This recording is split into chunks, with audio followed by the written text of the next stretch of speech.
The Dorkening and all affiliated shows are not intended for anyone under the age of 18. The following may contain discussions or scenes that have adult situations, graphic violence, nudity, strong sexual content, and graphic language. This show is intended for mature audiences only. Viewer discretion is advised.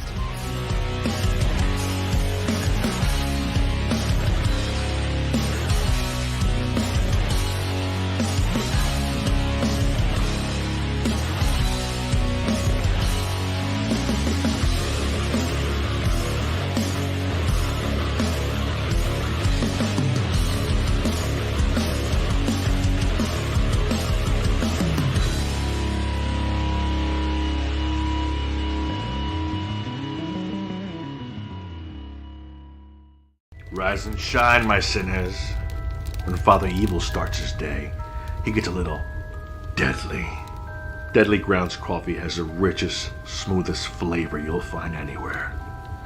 It's sinfully delicious. Once you go deadly, you never go back. Order yours at getdeadly.com. Coffee's so good, it's scary.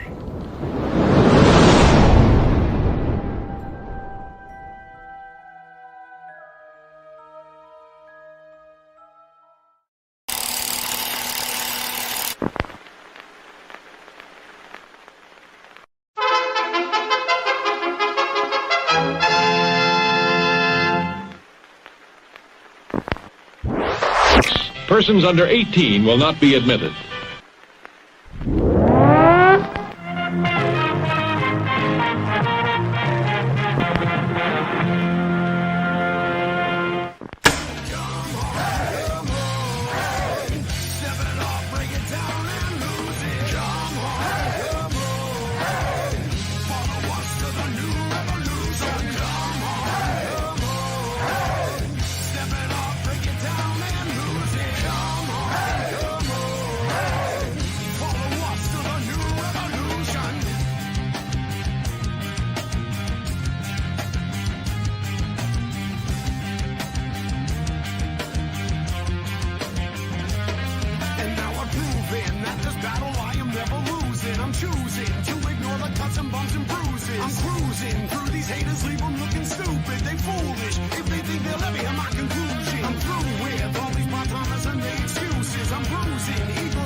What the fuck are we gonna do now? Get high?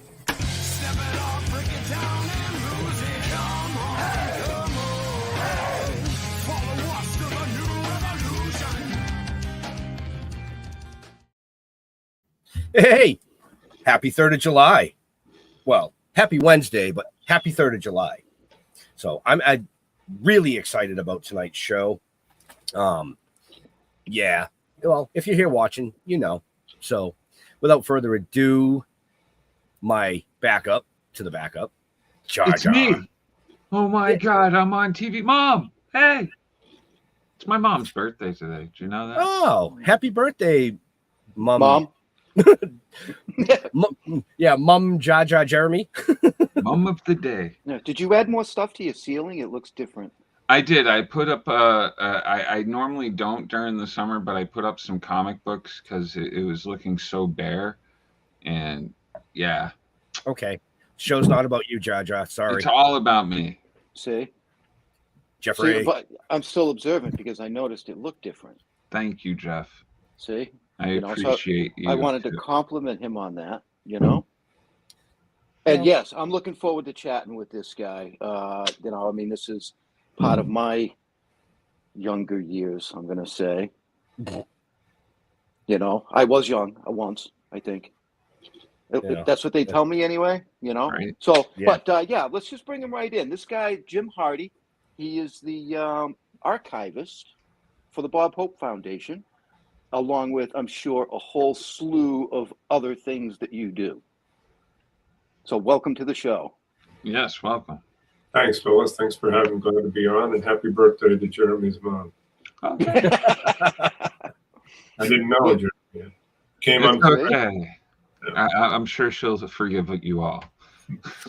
You know, I was actually surprised you said you have a mom. You weren't hatched or anything. Right? Straight out the egg. Right? See? So straight out the test tube.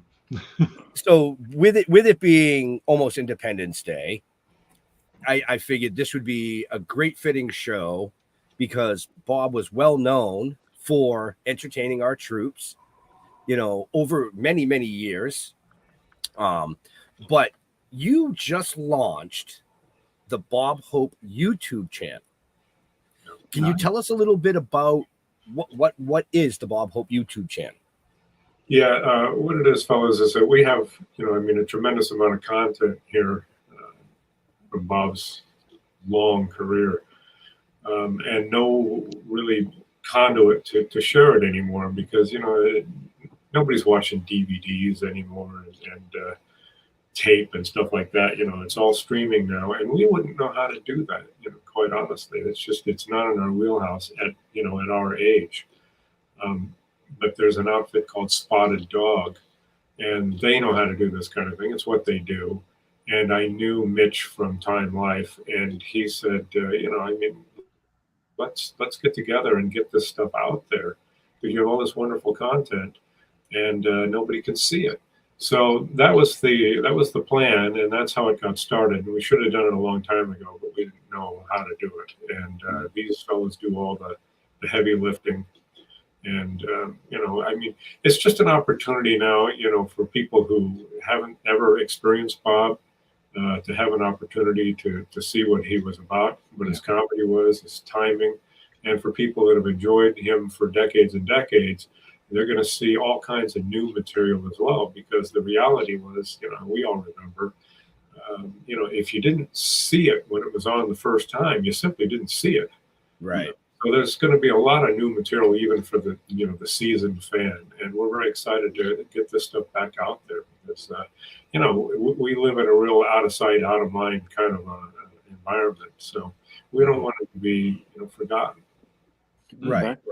I mean, did you look into any streaming services to pick some of this stuff up?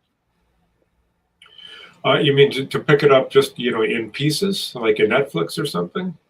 Well, yeah. like a Hulu or even, like the Tubies or like the Red Corals. Red Coral Universe. There's a whole ton of them out there that can actually, as they get played, you can actually, you earn decent money on some of them, to help the foundation out. I didn't know if that was something you had, explored as opposed to just YouTube. We didn't explore it because, we just simply wouldn't know the players. We don't, it's a new environment for us, and they're foreign to us. We're from the television world. Right. That's so many years behind us now that we were just sort of, I guess, in a sit and wait mode, and if somebody called and said, we'd like to put some of the shows on, and we probably would have said, yeah, that's great, but okay. No, I was just curious because I know old shows like the I Love Lucy's and stuff like that. But those are syndicated as well. So right, and I think that's a great question, Jeff, because I was actually thinking the same thing. When we'll talk offline because this is more about the YouTube channel. You as the archivist and your stories of Bob and things like that tonight. But Jeff and I do have an affiliation with a streaming service. That we could connect you with, that and like Jeff said, the revenue that comes back can go right back into the foundation, and hopefully help with that as well. Absolutely. Sure. Open to any discussions because whatever helps to keep his legacy alive and out there, and if it brings a few dollars into the foundation, they spend it in really wonderful ways. So Right. I mean, I will say you're absolutely correct about, out of sight, out of mind style of the world. But I think Bob was so legendary that I don't think he would ever be out of sight, out of mind. Because to this day, you can still see various things. And the YouTube channel is a great place to go, folks. So if you want to check that out, make sure you check out the show notes up above or down below, depending on where you're watching or listening to us, because all those links are there, But I kind of want to take a quick turn back to how you got affiliated with Bob Hope, the Bob Hope Foundation and stuff. And it was one little crazy summer in 1986. Yeah, it was really just a stroke of luck in many ways, because there was a fellow that worked for the production company, and he wanted to or had to take the summer off for reasons that I don't know. And they needed somebody to take his place just for the summer. They had a show to do, and Bob always had personal appearances that he did. And I had a degree in film and television production, so it was plug and play. They didn't have to teach me anything. I could just step right in and do what he used to do. And at the end of the summer, they came to me and said, "Look, we'd like you to stick around. And what do you think about making this permanent?" And I could, where do I sign? Because I thought it was going to be a 3-month job. You'll meet a lot of, I like being a page or something at NBC. You'll meet a lot of people and make a lot of contacts. And then, when the summer's over, hopefully you figure out something to do with all those contacts.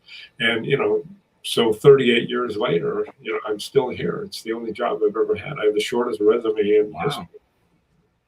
Right. That's impressive. The shortest resume in history, but probably one of the best. Well, I certainly couldn't have asked for a better ride, Right. A hell of a lot of fun with it, I'm sure you feel the same way.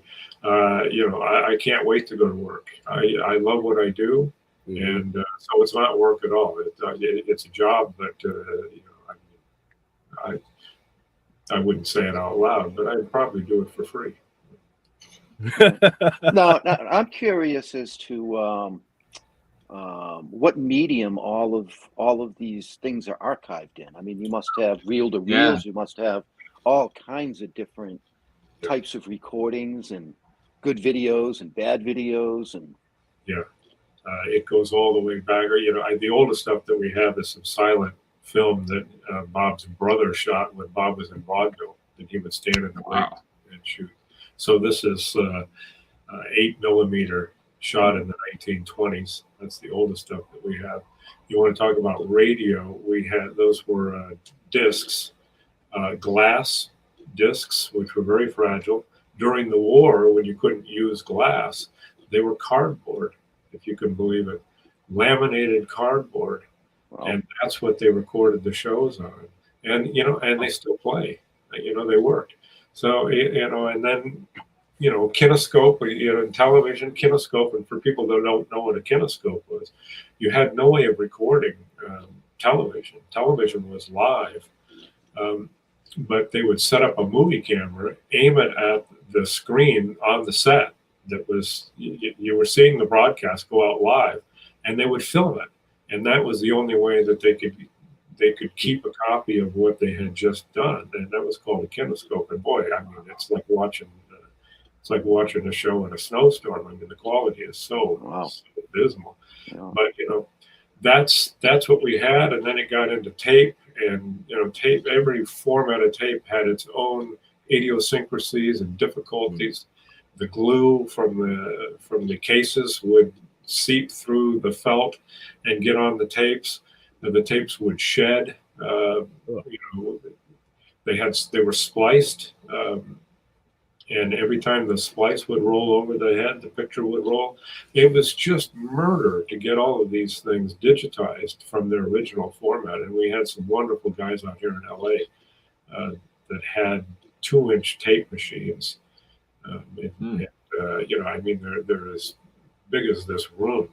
And they had a whole bunch of them out back that they cannibalized for parts. It was almost like a mechanic shop, to keep these machines running so that they could record and digitize these 2-inch tapes, because you didn't know when, the last time it was ever going to play. These things were really old and unstable. And, so it was a painstaking process, but we have it all digitized. So, now it lives, but it was, That must have been a process. Yeah, like I was gonna say, yeah. was there any I mean, close calls of like losing any of the footage or anything like that? Well, here's an interesting story. When color was new in the late 50s, NBC had a color studio, and the guts of the recording machines were different, and the heads were different for color. And we had some shows. Bob wouldn't pay for the color, so the shows were in black and white. They were recorded in the color studio, but they were in black and white because he didn't want to pay the extra. And, the only way to save those shows was these guys over here in LA had the original heads, recording heads, and all of the original cards and guts of the machines that they had got from NBC. They had the original stuff. And that's the only way you could play these shows, despite the fact they were in black and white and will always be in black and white. You had to play them on a color playback machine. You had to play them on that color playback machine to get a picture out of them. And they had it. Wow. So what are the odds? It's 2 years of shows that would have been lost forever, because nobody knew where the guts were, and they had the original equipment. So, Wow. There's luck in this man's story and our story. There's luck everywhere, luck of the draw. Wow. Now, when the channel, has the channel already gone live? Yes. Yeah, I was looking at it today. Oh, okay. Are you able, like, right now to go to like any show and just watch that USO, or are you guys still adding more and more as time goes on? We're adding material every week, at least twice a week, new material. What we're not doing, Jeff, is putting up entire shows. That we have not done. What we have found, and the fellas at Spotted Dog kind of knew this already from their experience, the attention spans are so short with people. Mm-hmm. We'll put up, clips that might be 6 or 7 or 8 minutes. Yeah. And then we'll put up what they call shorts, and they'll be, maybe 45 seconds or a minute and a half or something like that. So as a point of example, the Jackson 5, which I thought would be huge. They did 2 songs. Michael's doing the robot and the moonwalk, and they do a little patter with Bob between the 2 songs. 1,000 views. But the short version, about a minute and a half, 30,000, 40,000 views. Oh, yeah. People see something that's 6 minutes, and apparently they just don't even start. Unless it's a Star Wars thing, those people will watch anything and everything, and they sat through the whole 8.5 minutes of the Star Wars. Yes, we will. Yeah. But for whatever reason, people just they want to get short little pops and then see what is put in on their plate next. So I don't know that there would be a lot of interest in having the whole shows up there. I don't know who would sit and actually watch a whole show. Well, I think my generation would. Well, yeah. I certainly would. I can sit and watch a movie. Yeah, I mean, I think the younger generation with something like that, if you could do like the audio side of things, just the audio, and release it in almost like a podcast platform style. Yeah, they would listen to that. They would listen to that because a lot of people do listen to podcasts especially at work, while driving or at work, driving. When the wife wants them to do the honey to-do list, anything like that. So that might be a thought moving forward for you gentlemen. Yeah. We had probably more work. Interestingly, a lot of the shows wouldn't translate to just be audio only because a lot of them are visual outside of the Yeah. But radio radio. I mean, he was on radio for 20 years. And Right. why you would think that nobody would be interested in radio anymore. Just what you say, because people now are accustomed again to listening to something that they don't have to look at. Mhm. Right. Had some incredible guest stars on radio.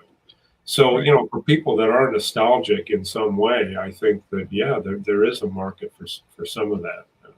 Like you Right, say, right. you don't have to watch it, you just listen to it. Right. That's true. And I mean, our show is video and audio, of course. And we've had a lot of shows that got ripped down. And if you weren't watching it, you missed facial expressions, you missed one-liners, you missed jokes. But what I have found is that if somebody listens to that podcast, they're more apt to go back and watch the video side of it to see why were we laughing? What Right. did I miss? Yeah. So it might be one of those things Right. that you guys might think Well, about. it's another way to reach a different audience. You know what I mean? Right. You know, the different types of people. You know, like I like to watch things. I don't listen to podcasts. Mm. See, I You do know what both. I mean? You know, I very rarely even listen to the radio.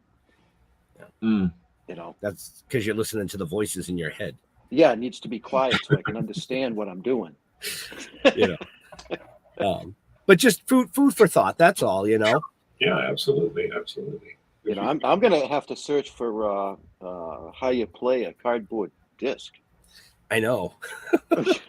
You How put, you make them? put it on a record player just the same as anything else. It had a lacquer on it, Jeff, and but it was in fact just cardboard, lacquered cardboard. No, And that's interesting. those things held up for through the years, and they played fine. We recorded them without any trouble at all.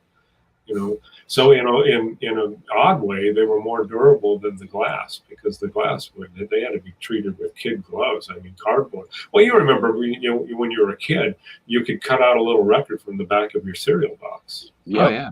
Okay. Right? And Yeah. play that. It's the same thing, basically. You know, those things were indestructible. Those cardboard discs. You know, so You know, if the music was lousy, it was a frisbee. that's right. Wow. So who would you say is probably like shocked you guys for hits on views and stuff? Has any of the pieces that have gone up been like, oh, we don't really think this is going to go anywhere, but like actually people have loved it? Yeah, interestingly, you know, for PGA week, I thought, well, we should put up, you know, some golf stuff. So we put up some patter that Bob did with Arnold Palmer, and you know, they're just talking about Bob's game, and Arnold, you know, gets all the jokes and is making a lot of fun of Bob. And I thought, well, this, you know, I mean, this is a very niche, you know, sort of a thing for older golfers and so forth.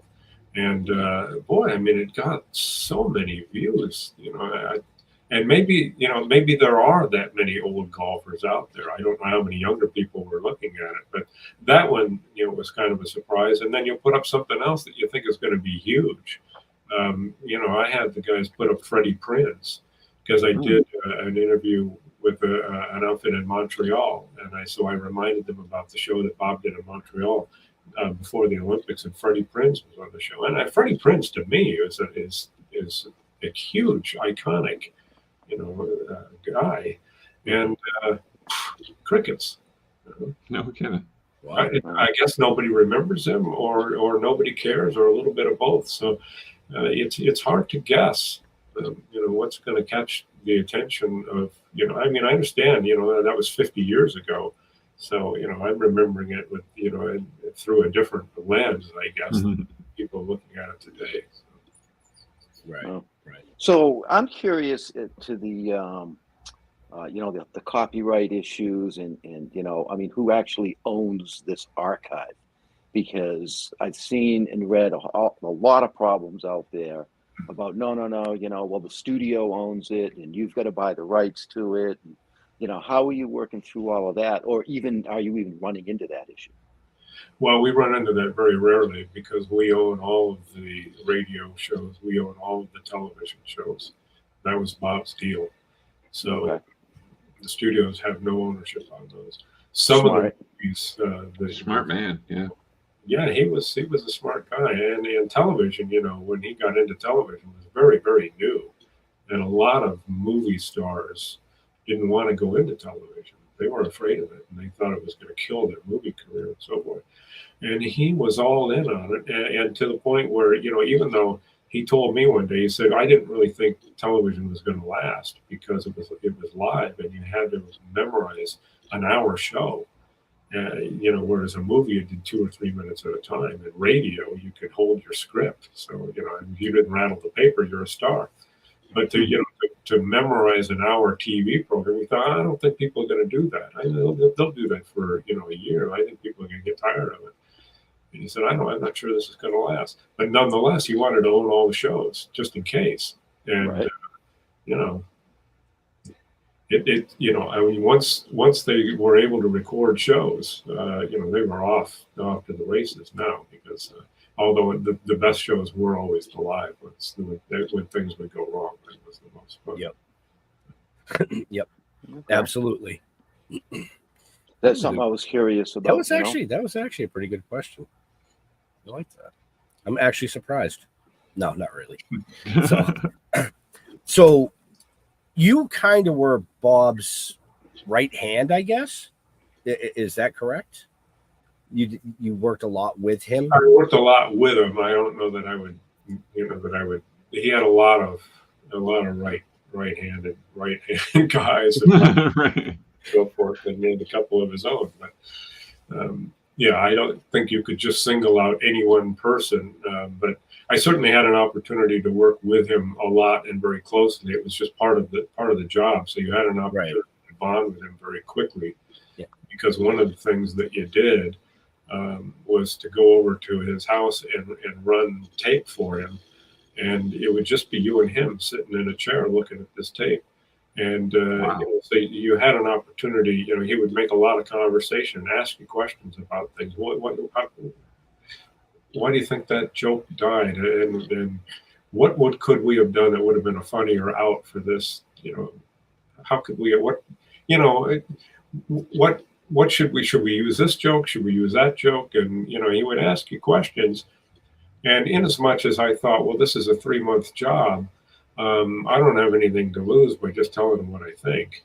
And so, and I would say, well, it didn't work because it's not funny. I mean, that wasn't a funny joke. The better joke was the one that that we didn't use. And I would tell him that, and I would just give him my opinion, Right. And he would not always agree with it. Sometimes he would, sometimes he wouldn't. But what he appreciated was that you weren't trying to guess what he wanted to hear. And I guess that's probably what he had around him most of the time. Right. The honest opinions. Right. Yeah. I wasn't encumbered by that because I thought, well, I'm out of here in 3 months anyway. So, if I'd known that had it been a permanent job from the start, I may have been less forthcoming, No, that's Right. probably why they kept you. Yeah. It might have been part of the reason. Yeah. So, he tells me the truth, and Smart to speak your mind. Yeah. But he gives me his truth. So, I mean, when I ask somebody for their opinion, I want their honest answer. Well, except then, Yeah, but if Bob Hope's asking you, feel a little intimidation. Like, Right. oh, I was man, going to say. shit, what's he want to hear? So actually, that was going to be one of my questions for Jim. So when you did get this job, and then you ended up, being part of this legacy, how intimidating was it for you? well, it was intimidating in the beginning. The first time that I went over there, because I hadn't met him yet.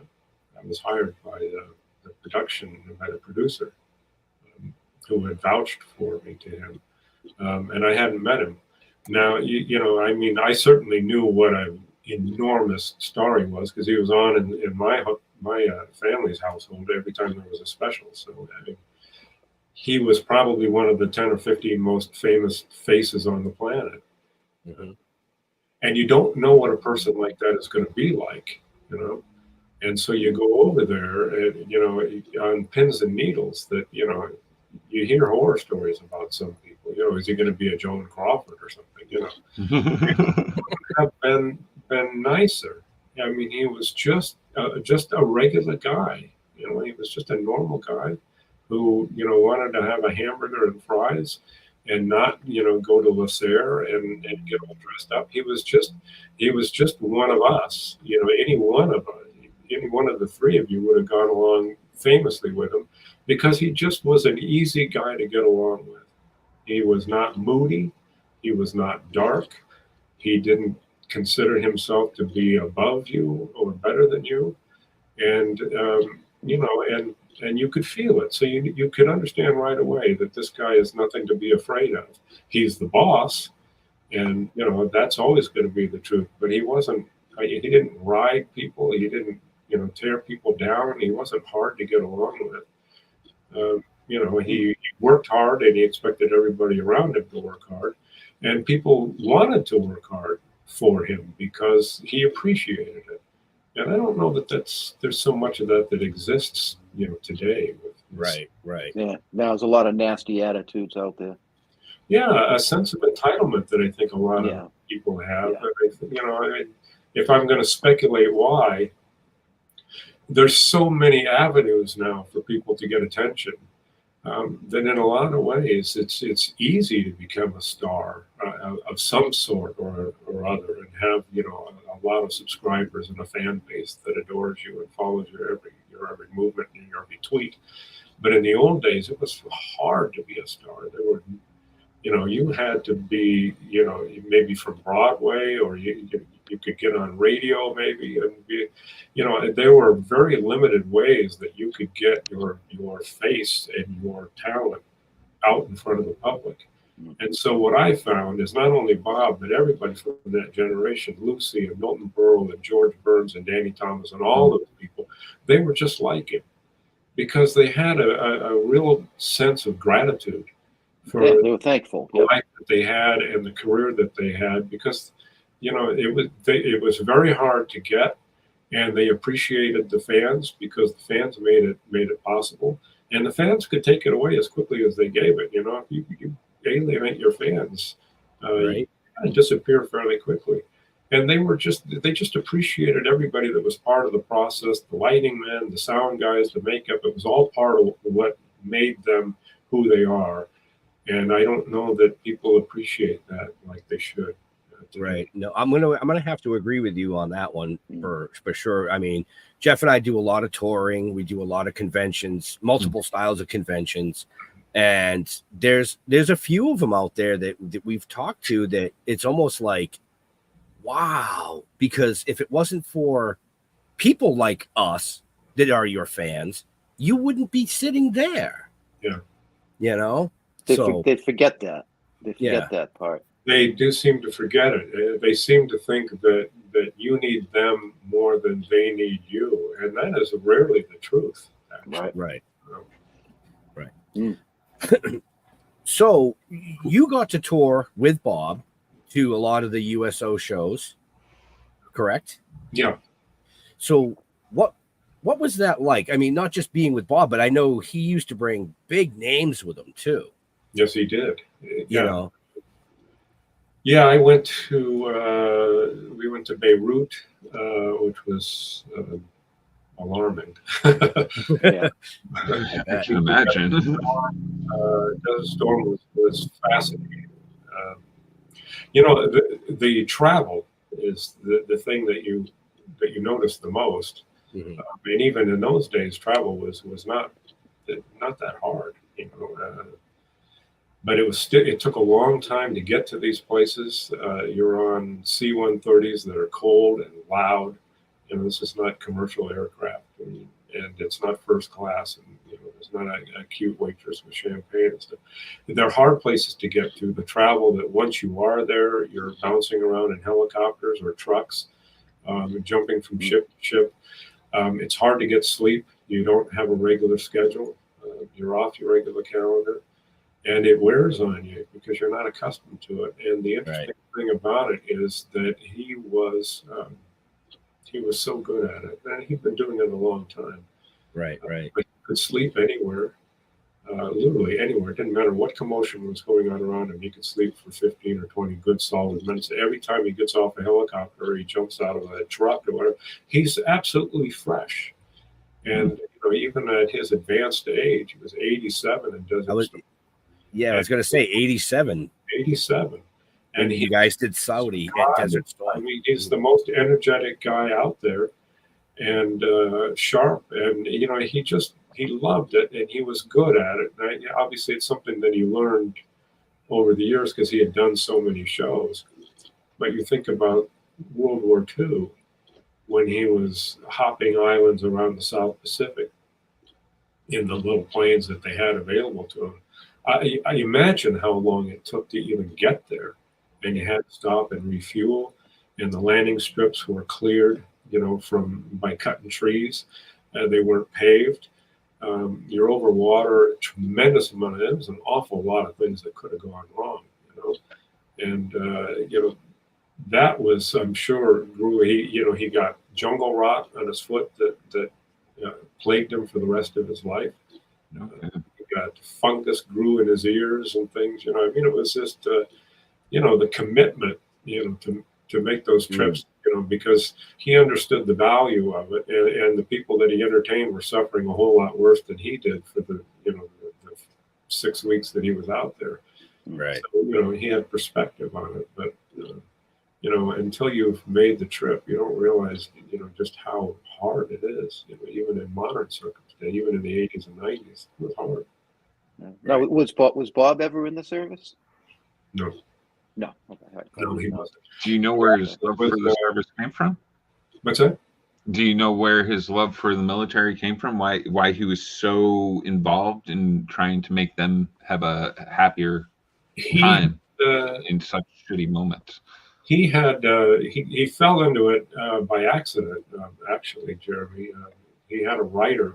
He was on radio. He had a writer who had a brother that was stationed at March Field, which is about an hour from here, from Los Angeles, and he had to talk. He said, "Well, let's take the show down and do a show down there for the people, the guys that are down there." And Bob said, "Well, what for? We're doing great right here in Hollywood, and what do you want to go down there for?" Well, he didn't know that he wanted to send the show down there for his brother, and so he got talked into it, and the whole cast rode down on a bus and did the show, and the reception that they got from that audience blew him out of the water. He had no expectation for what it was going to be. The love that they had, the appreciation that they had for this cast and crew to come down and do a show for them. And it was an hour bus ride. It's not like they went halfway around the world, And they were so appreciative. And he thought, wow, how long has this been going on? And he fell in love with them, and they fell in love with him. And he did a show every week from a different camp, all during the war. But after Pearl Harbor, he wanted to enlist, and Roosevelt is the one that talked him out of it, because he said, "You're doing more good just doing what you are and going around and entertaining the guy, keeping the morale up." And so he said, "Really, you're doing more good that way, and I'd rather you just keep that up and do that." Wow. And so he did. Like a lot of Hollywood celebrities did enlist and go to war and so forth, but Roosevelt talked him out of it. So he saw something. He saw something special. Yeah. There was a special bond already that existed between Bob and the service audience, and it just grew stronger, especially when you started to go overseas and visit these guys, in the jungles and in forests of Europe and so forth. He would do a show for 25 guys. He'd do big shows, but a lot of them were not centrally located. There were small divisions that were over here and over there, and he would do a show for small audiences because he didn't want them to be left out. And they appreciated that 1,000%. Yeah, that's really cool. That's amazing. That's amazing. So, based on all the years, how long do you think it's going to take you to move all this stuff over to YouTube? I won't live long enough. After taking over, I'll start send me your cards and letters. I'll pick somebody. Oh, hey. It's like Willy Wonka. Yeah, exactly. Yeah, the golden ticket. It's thousands of hours. Yeah, that's what I mean. Yeah, and we don't want to put it all up, just at once en masse. First of all, I can't even imagine how hard it would be to even accomplish that, even if you were to do it 24/7. How long would it take to upload all of that material? We're just trying to, pick things that sometimes are timely, like, the Star Wars thing for May the 4th, made sense. Arnold Palmer for PGA week and so forth. If it's somebody's birthday or, whatever, do something. Things that are relevant. Yeah. Yeah, something that has some relevance. And the rest is just picking something that we just think is fun and trying to mix it up a little bit. So, there's a little bit of everything. We have some musical performances that are on there, with John Denver and Dean Martin and stuff. That's not comedy at all. It's just them doing a performance that they did on the show. So some of it's just music like that. Some of it is sketches. A lot of it will be monologue. And, the hard part, in a lot of ways, is finding monologue topics that are still relative to audiences today, because he was so topical. And, you put jokes about Senator Kefauver would be a dud, and who knows? But, if you could do something about baseball or the actors' strike or any of those kind of things, those will always work. They bring a reference, but you have to kind of pick and choose carefully. Makes sense. Fair enough. Which means a lot of going through things, being yep, no, okay. Yeah, it's going to take some time. That can be a daunting task all in itself. Just having to sit there and, like, is it already all documented? Like say for like May the 4th, like, were you guys able to just be like, oh, went to like some kind of program and like, yes, we have this already, blam, blam, blam, and it connected all like that? Or is it more like we're going through tapes and it's just in your head at this point? You've seen no kidding. So you kind of know everything that's out there. It's kind of like a Rain Man thing.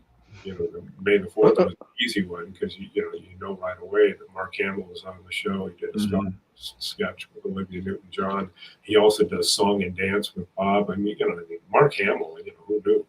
So that was an easy one. But then other things are sometimes I put up the monologue that Bob does when Elvis is drafted into the Army, which I think is one of the great 3 or 4 minutes of monologue that he ever does, because his timing is perfect.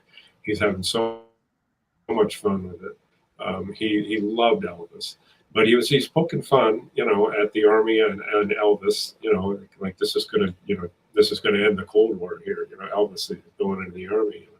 And it's just, so you pick things like that though, that audiences today can still they can understand what it is. And unfortunately, there's a lot of topics in monologues, or even in some of the sketches, references in some of the sketches and things that are very specific and very dated, and those aren't going to play because people are not going to get. They're not. It was funny then, but not anymore. Yeah, who wants to keep stopping and then Googling, What's he talking about? Who's this dude? Who is Dawes? Well, unless you have somebody like myself that loves history. Yeah. But I could see that. Yeah. So we try and pick things that are going to be accessible to all audiences. Not everybody's going to remember a great portion of the. Do you have a favorite guest yourself that Bob had on, or anything like that was just like, oh my God, this was the moment that won me over? Well, for me, it would have been Barbara Eden. Oh, nice. Okay. Because like I'm sure all of us here, growing up and watching I Dream of Jeannie. Yep. And she was just so beautiful. And 8 years later, all of a sudden, there she is. She's on the show, and I get to meet Barbara Eden. And despite all of and I knew I was going to get to meet her. I knew she was going to be on the show. And despite all of I played this thing out in my head 100 different ways, and I was so cool in every one. And yet, when I met her, I couldn't put two words together. Right. I mean, when you meet a Barbara Eden or a Raquel Welch or somebody like that, Right. I mean, we're all just pimple-faced 14-year-old boys. You can't not be. It's just and she's, she was very sweet and very nice about it. That was such a highlight for me, because I had just watched her. I was just watching her 8 years ago, and now here she is. Right. And Brooke Shields was just the sweetest person that you'll ever meet, ever. She was just delightful and just such a nice person. And she was on the show a lot. Bob loved her, he adored her, and she him. And she was just delightful. What a nice lady. Well, she was a nice girl in those days. Now she's a nice lady. Did he ever have any of the Charlie's Angels on? He had Kate Jackson on. Okay. And she was on a Christmas show. That, unfortunately, was a little bit before my time, by a couple of few years. That would have been wonderful. Linda Evans, I got to meet from Dallas. Okay. Yep. That was a highlight. And now I'm blanking. The blonde daughter from Dallas. No, I've lost her name. She was on the show. This is embarrassing for her. Yeah. Not her name, but he would always want to have whoever was really hot and on a big show, and a lot of them, interestingly, were, people like Donna Mills and Morgan Fairchild, and, because, or John Forsythe, they were on a show that was top of the ratings, but, they're dramatic actors and actresses, actually, and the shows that they're on are dramas, and he'll have them come on and they'll be doing comedy, and they'll be doing it pretty well, and singing and dancing and all the things that you would never expect them to do. And I think they enjoyed it because they got an opportunity to do something that nobody ever asked them to do and that they know how to do, and they want you to know that they know how to do it. But he made it such fun, and he was very generous as an entertainer and as a comedian, in that he gave the best jokes to the guests at his own expense. And so he gave them every opportunity to be successful right away. And that's why he could keep getting them to come back on the show. I think they had fun. They were funny and could be funny, and he gave them the best lines. So. Wow. And you got to meet some outstanding individuals. Yeah. Oh, yeah. Wow. It's the only reason I'm part of this show. So you can meet outstanding individuals. Yes. That I look up to, man. Yeah. Sure. Yeah. I feel the same way. We've had some amazing guests over the years. But you got to meet a lot of amazing people. I'm looking at the show notes and I'm just going, wow, Milton Berle, George Burns, Lucille Ball, Jackie Gleason, Classics. A legend. Yeah, absolute legends of television. They really are. And movies. And so Lucy was the chemistry between Bob and Lucy was very magical. Unfortunately, Bing was already gone before I came around. I would have loved to have met Bing and seen those two together. Because the chemistry that they have on film is incredible. But Bob and Lucy, I mean, they were just magic together. And the thing about Lucy was she was tireless and such a perfectionist. She'd been on television for 30 years already, 35 years already. Her fans, like Bob, are going to watch whatever you put up there, and neither one of them ever gave less than 100%. They wanted it to be as good as it could be. And she would do things over and over and over again. And everybody thought that they were they were great. And she'd say to the director, I want to do it one more time. I can do it better. I can do it better. She wasn't 100% happy with it. And she would keep doing it until she thought that she got it right. In her mind, that was the performance that she was looking for, and that was the performance that the audience deserved. And I thought, well, there's a work ethic that is rare. And more so, I think, where people just know that people are going to look at whatever they throw up there. Today's world, that's good enough. That's good enough. Coming from the construction world, all I heard was, looks good for my house. It's like, what? Yeah. It's not that good. Exactly. Yeah. Wow. It passes. Times are certainly different. I mean, comedy has changed so much. Oh yeah. I try. Things. The funniest thing I see now is Dunham, and other than that, to me, there's no comedy anymore. He's the puppet guy, right? Yeah, Jeff Dunham. Yeah. Jeff Dunham. Yeah, we had him on a show, and he was wonderful. He's so creative, such a creative guy. I think that I guess one of the things that we're hoping is that younger generations will discover Bob, because stand-up comedy is such a large part now of the entertainment landscape that we all live in. And Netflix and it's loaded with stand-up shows, and so the stand-up comedy was not always a thing. Bob made it a thing. There would be entertainers like a Will Rogers or a Mark Twain or something that would spin humorous tales, and there would be jokes that were weaved into them, but it was a larger tapestry.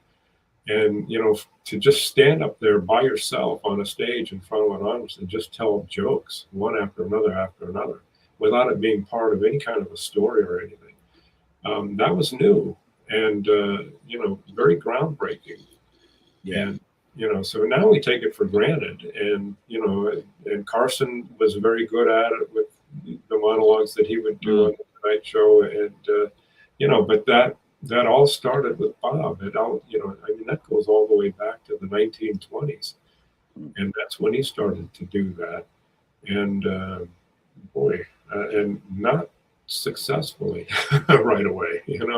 It took time. It was work. Well, it was new. It was something new that people didn't understand, but he definitely paved the way for stand-up comedy. I mean, it's that simple. Yeah, he created that. And it kind of shows like SNL and stuff, because they were doing skits and all that through all the time. So right. Wow. So I wanted to ask you a little bit about the actual foundation. Mm-hmm. What does the foundation do? The foundation has two basic missions, and one is to feed, clothe, and shelter the poor, the underprivileged, and the poor. Okay. And the other is to service veterans, because they were very near and dear to Bob's heart. And an awful lot of our veterans are struggling and have fallen on hard times, physical ailments or worse, mental ailments. And a great many of them have fallen through the cracks. And it was always his goal, to try and improve their situation and help them get their lives back on track. And so that's a large part of what the foundation does. And when he died, and then Dolores died, all of the properties were sold, and all of that money went into the estate, into the foundation. It was not divvied up amongst the kids. They had gotten whatever they were going to get, and they're certainly not wondering where their next meal is coming from. But the lion's share of his vast estate went into the foundation, and that money will be spent on these type of things. So to help the poor and to help the vets. So he's a person that always did give back. He was very charitable even from his very early days, because he had such an appreciation, and he felt very lucky. That's a word that he used all the time, how lucky he was. And he thought that he needed to, he wanted to give back, because he was lucky and he wanted to help other people, maybe get a little lucky too. And that was a big part of who he was. Very philanthropic, and so they're doing wonderful work, and I think that he would be very proud of what they are doing in his name. Now, So, can like, people donate to the foundation? I'm not the person to ask. I suppose that you can, but I honestly don't know. I mean, the foundation, it has a website, Yes. bobhope.org, and I think that anytime, for instance, that when I license a clip or anything to somebody, they pay the foundation. So the foundation. Okay. Good. That goes into the foundation. So I assume that people can donate to the foundation. I don't think that they're out, banging boards together trying to get people to do it. But Right. Okay. Yeah. And actually, I was going to bring that up, Jeff. If any of our viewers or listeners are interested in finding out more about the foundation, it is definitely in the show notes up above or down below, depending on where you're watching or listening to us, along with all the information on the launch of the Bob Hope YouTube channel, which is why we're here, to keep a legend alive, I believe. It's a good way to put it. Yeah. Well, it's funny. I mean, it was a long time ago to a lot of people, but everybody knows who Bob Hope was. Oh yeah, right. I don't care how old you are. Well, which is weird, I mean, you don't get that very often. Yeah, it's not to contradict you, Jeff, but with younger people, they don't. Younger people, they don't. The ones I talk to do. Do they? Maybe maybe I mean, I'm talking the 20-year-olds. You get younger than that, forget about it. Yeah, you know what I mean. Well, yeah, you get younger than that, and the only thing they're interested in is, how fast can I play my video game on my phone? Right, and which ocean is SpongeBob in, so I can go visit him. Yes. Right. But yeah, I mean, I think what you guys are doing with releasing the channel could change that, because streaming services are huge. Shows like what we do are huge. Releasing the footage like that, I find myself just scrolling through YouTube sometimes, and you type in a keyword, and it's all about the keyword. So you type in a keyword, and boop, it pops up, and they go, "What is this?" Oh, and they watch it, and they go, "Well, that was kind of cool," or "That was funny," And before you know it, you're gaining traction with the YouTube channel, and people are learning more and more about Bob. Right. Yeah. The difficulty and the secret is letting people know that it's there, and then, like you say, once they find it, even if they find it by accident, that's the hard part. Yeah. But when you start watching That's the hard part. as soon as that's over, it loads up something for you to watch next that it thinks is very similar, and you can lose hours that way just going from clip to clip to clip.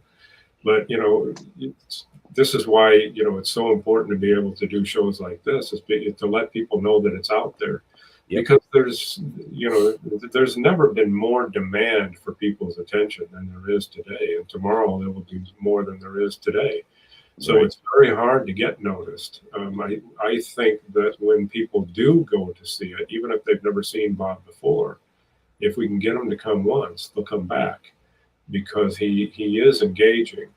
But, I mean, a lot of people, they know there's a Bob Hope Airport and a Bob Hope USO, but they don't really know who Bob Hope is. It's like, I fly into LaGuardia, but I don't, who is LaGuardia?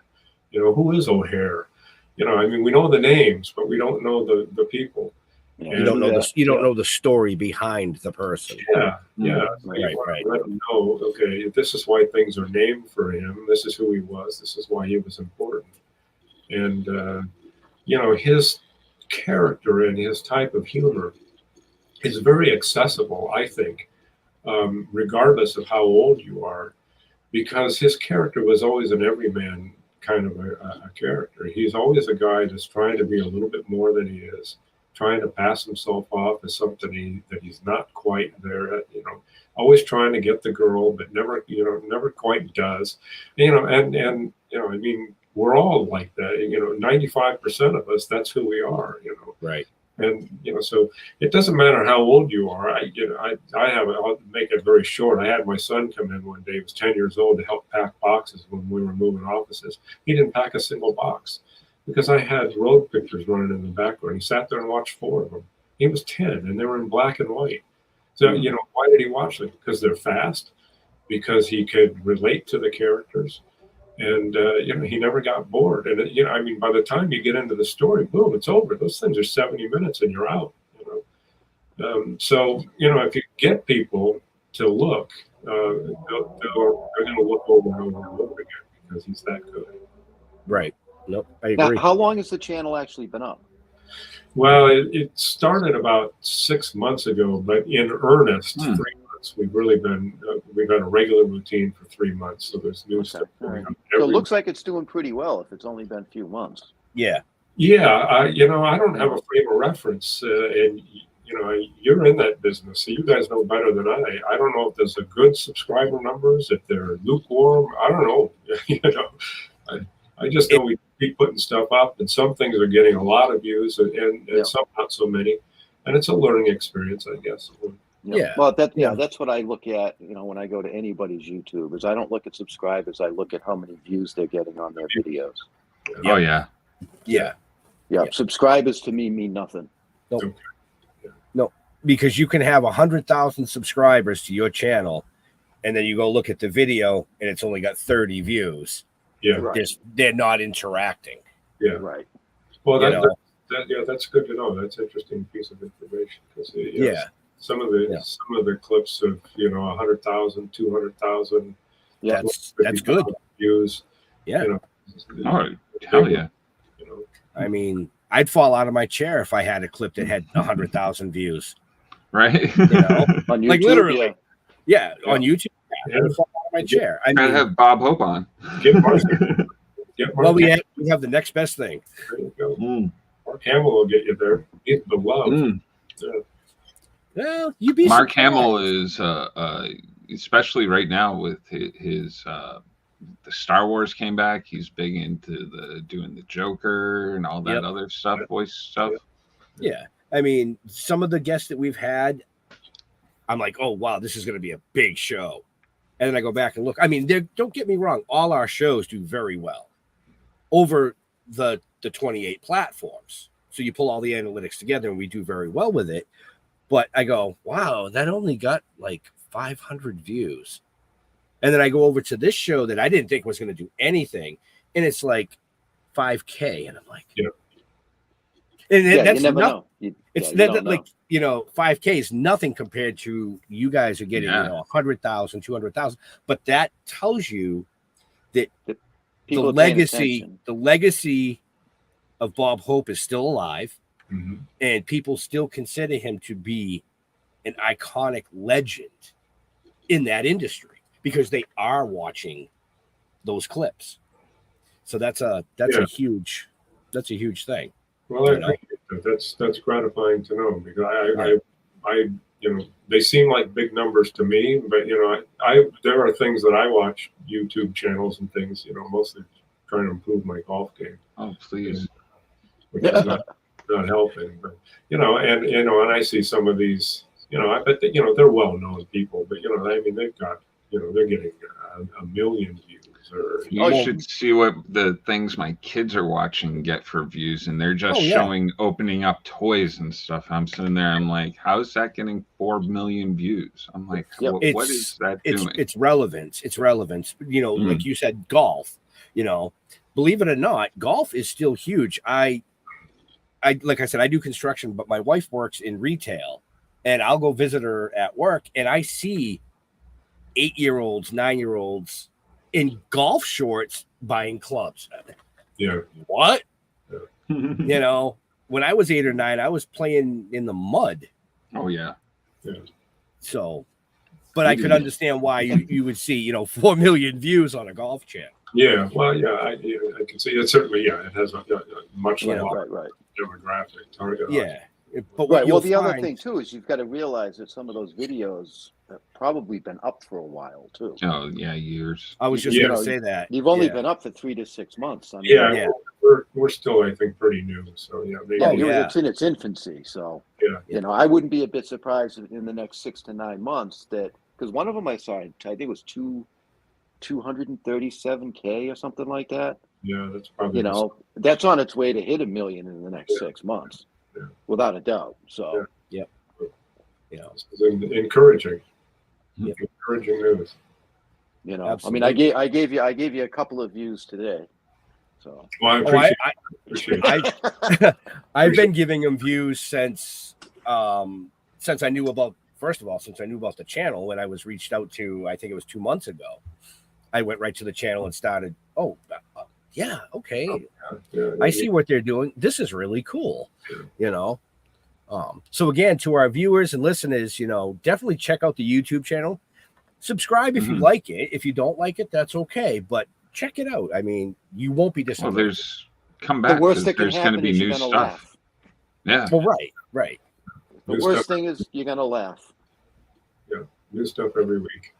And whatever we Very put up good. last week or last month will always be up there. It's never coming down. So, you know, it's not like, so, you know, eventually everything will be up there, Jeff, at some point. Yeah. You know? I don't know when that'll be. But, Yeah. I think That'll Yeah. take a while. Yeah. say there's so much content there over such a huge illustrious career that I don't even think that any of the three of, well, maybe Jar Jar, he's still a younger gentleman, but I might get to see the the final episode, Right. you know, but we are over time. I don't want to keep you too long, but with that being said, any last questions, Jar Jar? Weird one. I don't think it possibly ever happened, but how did Bob ever handle hecklers? Were there ever any hecklers? Was it usually just a good tame crowd? I mean, how did that go? I don't remember him ever getting heckled. You know, I mean, the Bob Hope audience was, they wouldn't heckle. It's just not, it's not who they were. It wasn't their character within their character to do that. No, I don't remember him ever getting heckled. Okay. Yeah, I And can't. yeah, I'm curious because you know everybody has emotions. Behind closed doors, did he ever get angry? No, he didn't. You know, Okay. and, you know, that I was didn't think so. No, you know, I mean, you know, like a lot of comedians, a lot of comedians have a darkness to them. That seems to be part of the makeup of being a comedian. He didn't have that at all. He was always cheerful. You know, I mean, you know, things didn't always go as planned. There were hiccups, you know, in all things. But he took them in stride, you know, and he just set about, okay, well, let's fix this, let's solve this. He didn't get mad at you know, if somebody made a gaffe or, you know, some mistake or whatever that cost a little time or cost a little money. Well, let's move on and let's fix it. And you know, he was very proactive and very, you know, I mean, it's just always, you know, one step forward. He never went sideways. He never looked back. And you know, I think that, you know, in many ways, it's why he engendered such a level of loyalty from the people that worked around it. Because the TV business is a lot like being a football coach or anything. People bounce around, you know, all the time. And you know, he'd have writers for 40 years. He had camera people and lighting people and things for decades. You know, I mean, they loved him and they wanted to work for him because he was kind to them, appreciative. Like a George Clooney is. You read about George Clooney. He plays basketball with the crew, has lunch with the crew, you know, and you read about other people that are told, don't look him in the eye and stuff. Well, you know, you got to work 4 hours overtime to get the shot finished. Who do you think they're going to work for? You know, which crew is going to be ready to sign up and say, yeah, we're here, we'll do it. Let's get on with it. And which crew is going to say, you know, where's the check? Yeah. I'm late for dinner. Yeah. Okay. Wow. So I really don't have a last question. I just want to say it was 21 years ago this month that the world lost this amazing legend. And I want to thank you and the foundation for putting up the YouTube channel and keeping that legacy alive for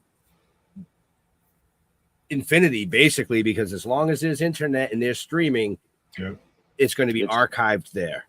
You know, I want to say great job. Well, I appreciate it. It was really nice talking to you, and I really, really appreciate you allowing me to access your platform to help get the word out. I really do. It means a lot. That no thanks necessary. No. This is The honor is ours.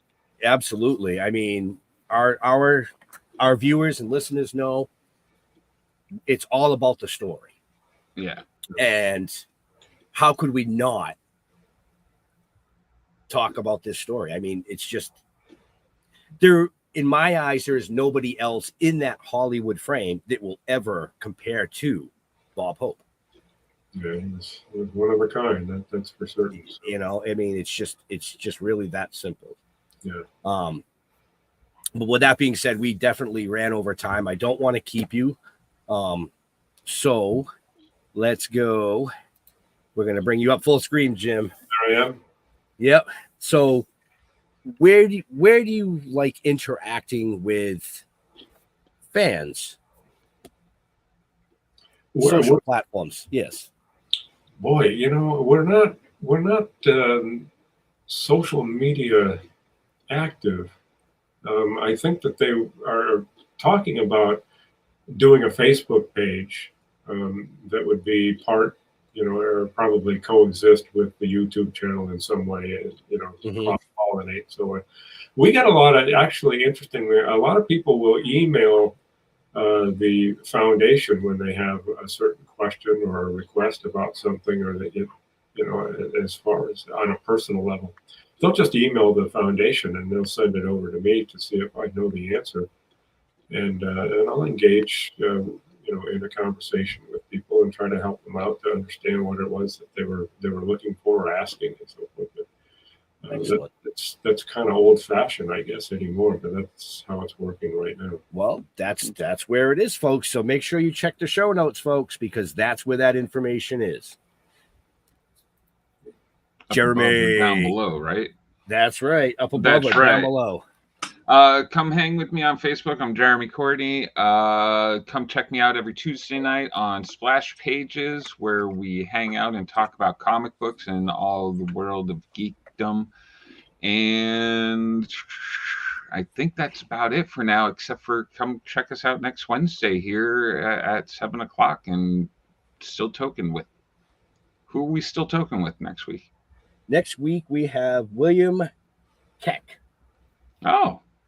He's an entertainment reporter.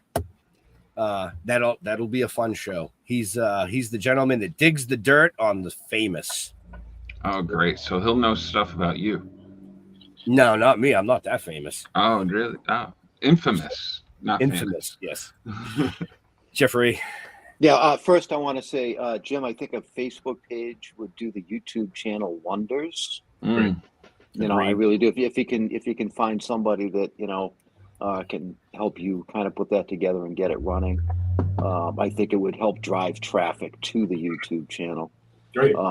So that being said, just go to stilltoking.com or Token with the Dead on Facebook. You'll find everything you need to know about us, past guests, and be sure to go to Red Coral Universe. First 2 episodes, I believe, are up and running now. Sweet. Along with our first episode only. Yeah, I haven't sent him the second one yet. You're talking the live action. Yeah, the live action, and a whole bunch of our previous, live broadcast shows are up there too. So be sure to check that out. The link is right on our Facebook page and in the show notes. In the show notes, down below. And on the website, and just Google us. You'll find us everywhere. Pretty much. So I want to thank Jim for coming out. Definitely go over and check out the YouTube channel. I do have to agree with Jeff. I think a Facebook page would definitely help drive traffic to YouTube. Sure. And if you can find a younger kid that's interested in Bob Hope, TikTok. Believe it or not. Oh my God. Yeah, TikTok will work too. If you could start a TikTok page, a Bob Hope TikTok page, even if they were 30-second clips, it would most definitely help drive traffic to what you guys are trying to achieve. Right. Yep. So, you know, Kids like today in their TikTok. I'm just being honest, man. Yeah, no, I'm you're an older gentleman. I take clips from our show. I put it on TikTok. It's driving traffic to what we do. Oh yeah. So with that being said, you know, like Jeff said, stilltoking.com, you'll find out everything you want to know, from the novel to the comic book series to the live TV series to the upcoming animation to this amazing show. All 200 plus episodes are archived there. And hopefully one day we'll have somebody like Jim talking about us. Doubt it. But to all our veterans and first responders, we want to thank you for doing what you do so people like us can do what we do. Stay safe. Have an amazing 4th of July, everybody. And we will see you next week. Peace.